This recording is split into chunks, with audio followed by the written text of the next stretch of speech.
Hi guys, I'm Lakshmi from the Instagram account An Indian Girl's Journey. I'm a physician from India and I have recently matched into an internal medicine program in the United States. For today's video, I'm going to be talking about US visas.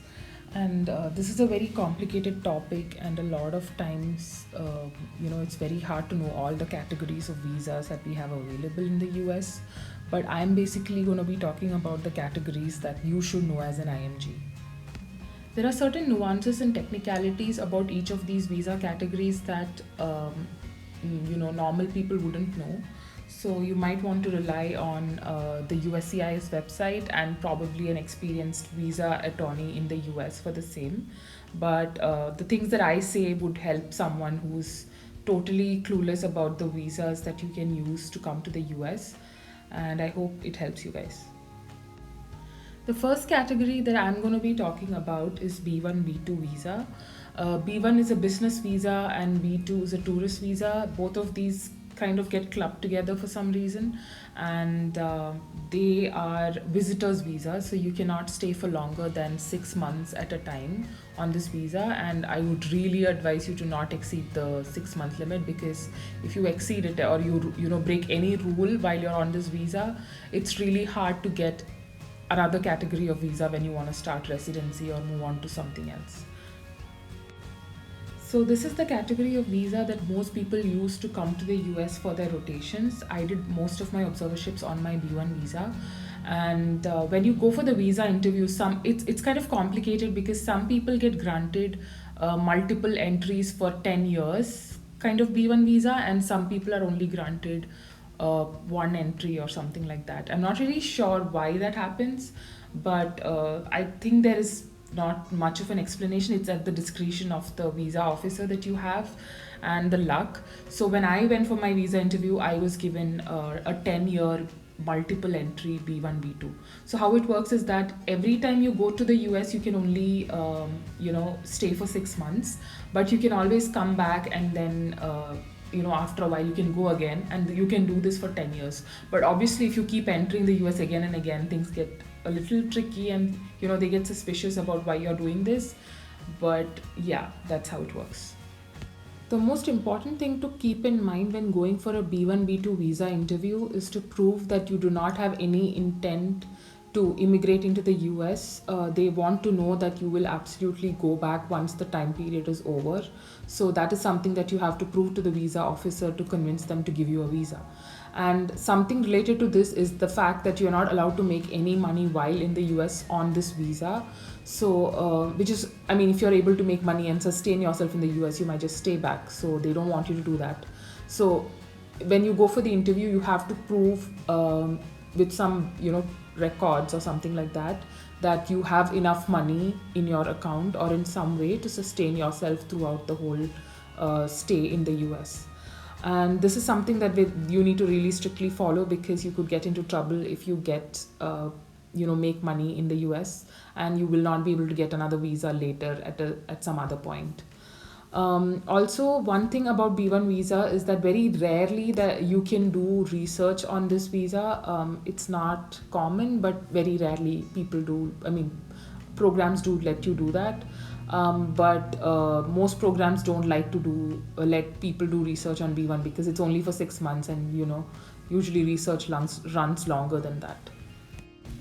Around the time that I went for my visa interview and received my visa, I had made a couple of posts on my Instagram account, An Indian Girl's Journey.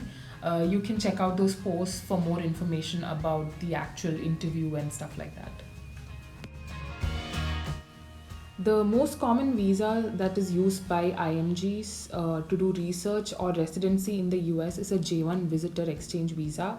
And this is where it's kind of like an agreement between the country or something like that, and you can come to the US and for however long you need to with regards to the training. And I think the maximum duration is 7 years. So you can stay for those years while you're undergoing training, but after that you have to go back to your home country for 2 years before you can come back to the US for a job. This is a bit tricky because obviously, if most people who do residency in the US, they want to eventually settle there and start working in the US. So that is a little complicated with J1 visa. Now, if you really don't want to go back to your home country, you can do this thing called a waiver job, which is for 3 years.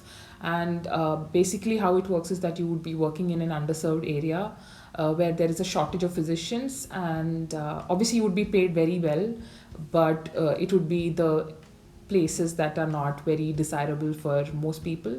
So yeah, I mean, if but at the same time, it's really good to be on a J1 visa if you want a competitive fellowship like GI or cardiology. I'm just talking about internal medicine. So J1 visa is very good for that because most programs sponsor J1 visas. So that's the thing that a lot of people go for. If you have a spouse or you have kids and you were to come to the US on a J1 visa, I think they would be on a J2 visa, and technically your spouse can work on a J2 visa, so that's also something to keep in mind. Also, you can get paid on J1 visa, obviously. So it's unlike B1 in that way where you cannot get paid on B1. Another thing to note is that if you go into J1 visa for a research position, you cannot get a H1 residency program unless you do the whole 2 year home country rule thing. I have heard that there are some exceptions to it. There are some countries that don't have the home country return rule. There's something that the government of the country has to do, give some sort of NOC or something like that. So, but I can say off the top of my head that India, Pakistan, etc., definitely have the 2 year home country return rule for sure. The best and the most convenient category of visa to do your residency in the US is a H1 visa.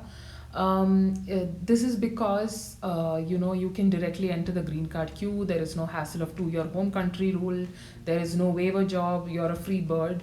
Right out of residency, you can get into the green card line and eventually get your green card. So this is a dual intent visa, and which means that you can work on it and stay temporarily in the US, and but you can also eventually get into the green card line. This is something that you cannot do on a J1 visa. J1 visa holders eventually have to get into the H1 visa, and only then they can get into the green card line. So that's something to keep in mind. But a lot of programs do not sponsor H1 visa. Very, very few programs sponsor that kind of visa because it costs a lot for the residency programs to get that visa for each candidate. So these visas are rarer to obtain.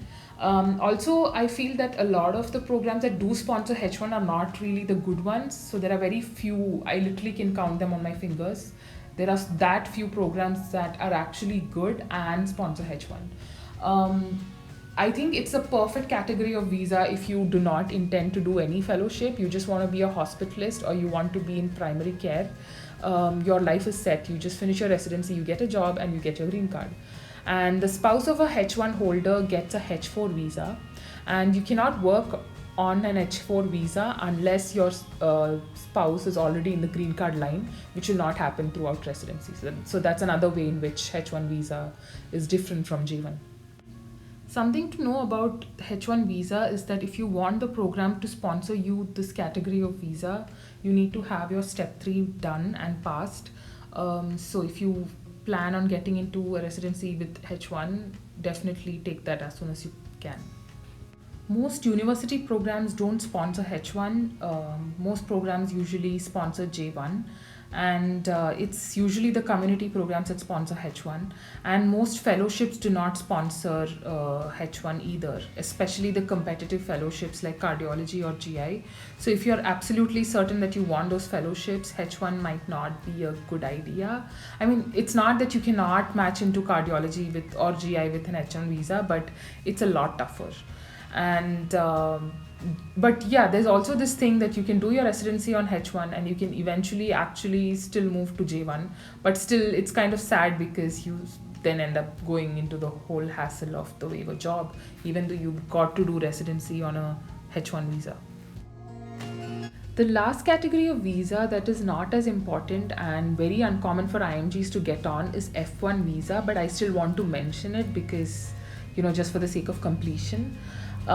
This category I don't know a lot about, but what I know I would like to share with you guys. So I know three types of people who have been on this visa. The first was a person who was asked by the hospital to get on this visa for an elective. Now, most electives happen on B1 visa as far as I know, but for some reason, there are very few programs, very few hospitals that actually want you to be on an F1 visa. So that is one. And I've also met this person who came to the US on an F1 visa just to do the Kaplan courses for step one.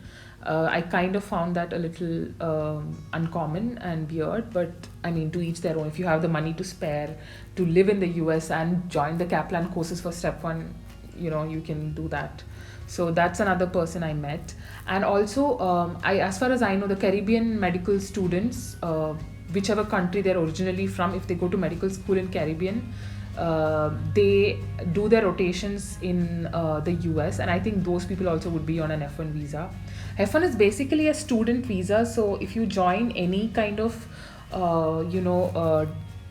course in the US, you would get that visa. So, as far as I know, even if you were to do a 1 year master's in public health, you would be on an F1 visa. So, that's the last category. I just wanted to mention it, but if you want more information, I would recommend that you look it up online. This is all the information that I can share with you guys about the different categories of visas concerning IMGs. And if you have any questions, feel free to share them in the comments and I'll try to answer them to the best of my capabilities. So that's all for today, you guys. I hope you liked this video and that it helped you in some way. If you have any recommendations for future videos, please leave them in the comment section. I would love to hear more from you all. If you like this video, please give it a thumbs up and subscribe to my YouTube channel. You can also follow me on Instagram at An Indian Girl's Journey. Thank you for watching and have a nice day.